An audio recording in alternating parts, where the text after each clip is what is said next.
بسم اللہ الرحمن الرحیم۔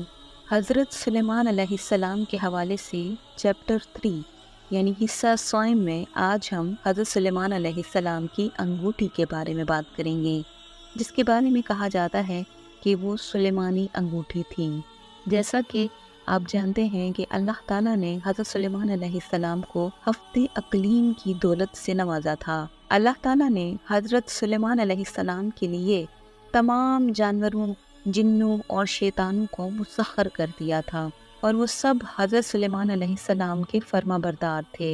حضرت سلیمان علیہ السلام کے پاس ایک ایسی انگوٹھی تھی جس پر اسم اعظم کندہ ہوا تھا، اور اس کی تاثیر یہ تھی کہ تمام انسان، حیوان، چرند پرند اور جتنے بھی جنات وغیرہ تھے سب ان کے پاس کھینچے چلے آتے تھے۔ جب حضرت سلیمان علیہ السلام کی سلطنت بہت وسیع ہو گئی تھی، انہی دنوں کا واقعہ ہے کہ ایک روز معمول کے مطابق آپ جب قضائے حاجت کے لیے باہر گئے تو اپنی انگوٹھی ایک لونڈی کے حوالے کر گئے۔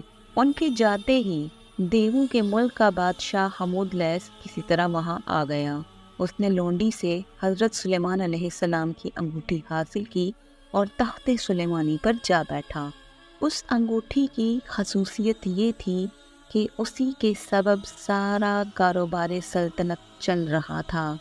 چنانچہ انگوٹھی پاس نہ ہونے کی وجہ سے حضرت سلیمان علیہ السلام سے سب کچھ چھن گیا، اور وہ انگوٹھی دوبارہ پانے کے لیے جنگل کی طرف نکل گئے۔ چلتے چلتے ایک روز بنی اسرائیل کے ایک گھر کے دروازے پر جا پہنچے۔ آپ بہت بھوکے اور پیاسے تھے۔ آپ نے دروازے پر دستک دی تو اندر سے ایک عورت نے پوچھا، کون ہے؟ حضرت سلیمان علیہ السلام نے جواب دیا، میں وہ ہوں جس کی دعوت کرنا لازم ہے۔ خاتون نے کہا، میرا شوہر گھر سے باہر ہے، اس کی غیر موجودگی میں غیر محرم کی دعوت نہیں کر سکتی۔ البتہ میرے باغ میں چلے جاؤ، جب میرا شوہر واپس آئے گا تو تمہاری مراد پوری کر دی جائے گی۔ حضرت سلیمان علیہ السلام نے جب اس عورت کی بات سنی تو باغ میں جا کر پانی پی کر سو گئے۔ سونے کے دوران باغ میں کہیں سے ایک ناگ نکلا اور آپ کے قریب بیٹھ کر پہرا دینے لگا۔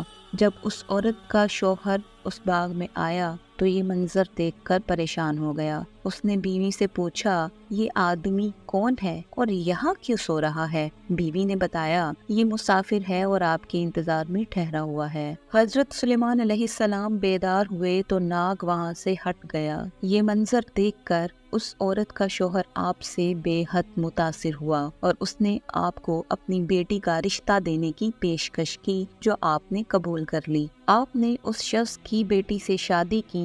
3 روز وہاں قیام کرنے کے بعد اپنی بیوی کو ساتھ لے کر وہاں سے روانہ ہو گئے۔ ادھر آپ کے تخت پر حمودلیس قابض تھا، جو جنات میں سے تھا۔ وہ حضرت سلیمان علیہ السلام کا ہم شکل بن کر تخت پر بیٹھا تھا، مگر جلد ہی اس کی حرکتوں سے لوگوں کو شک ہو گیا کہ وہ حضرت سلیمان علیہ السلام نہیں ہیں۔ چنانچہ انہوں نے اپنا شک دور کرنے کے لیے ایک تدبیر سوچی کہ حمودلیس کو تورات پڑھ کر سنانے کے لیے کہیں گے۔ حمودلیس تورات نہ پڑھ سکا، جس پر اور لوگوں نے تورات پڑھنا شروع کی۔ حمودلیس گھبرا گیا، وہ کلام الہی سن کر وہاں نہ ٹھہر سکا اور فوراً غائب ہو گیا۔ اس نے حضرت سلیمان علیہ السلام کی انگوٹھی دریا میں پھینک دی، جس سے ایک مچھلی نگل گئی۔ حضرت سلیمان علیہ السلام ایک روز دریا پر گئے تو وہاں چند مچھیرے مچھلیاں پکڑ رہے تھے۔ آپ نے دیکھا تو آپ بھی ایک آدمی کے ساتھ مل کر مچھلیاں پکڑنے لگے۔ اللہ تعالیٰ کی قدرت کہ ان کے جال میں وہی مچھلی پھنس گئی جس نے آپ کی انگوٹھی نگلی تھی۔ آپ علیہ السلام نے اس آدمی سے وہ مچھلی پکانے کے لیے خریدی اور گھر لے جا کر اپنی بیوی کو دے دی۔ بیوی سے فرمایا کہ اس مچھلی کو آج شام پکا لینا۔ آپ کو بالکل بھی علم نہیں تھا کہ آپ نے جو مچھلی خریدی ہے، آپ کی انگوٹھی اسی مچھلی کے پیٹ میں ہے۔ جب آپ کی بیوی نے مچھلی کا پیٹ چاک کیا تو اس سے انگوٹھی برآمد ہوئی۔ بیوی نے انگوٹھی آپ کو دکھائی تو آپ نے انگوٹھی کو فوراً پہچان کر انگلی میں پہن لیا۔ انگوٹھی حاصل ہوتے ہی آپ کا تخت و تاج آپ کو واپس مل گیا۔ آپ علیہ السلام نے اسے اللہ تعالیٰ کا ایک امتحان سمجھا، جس میں آپ پورے اترے اور پہلے کی طرح حکومت کرنے لگے۔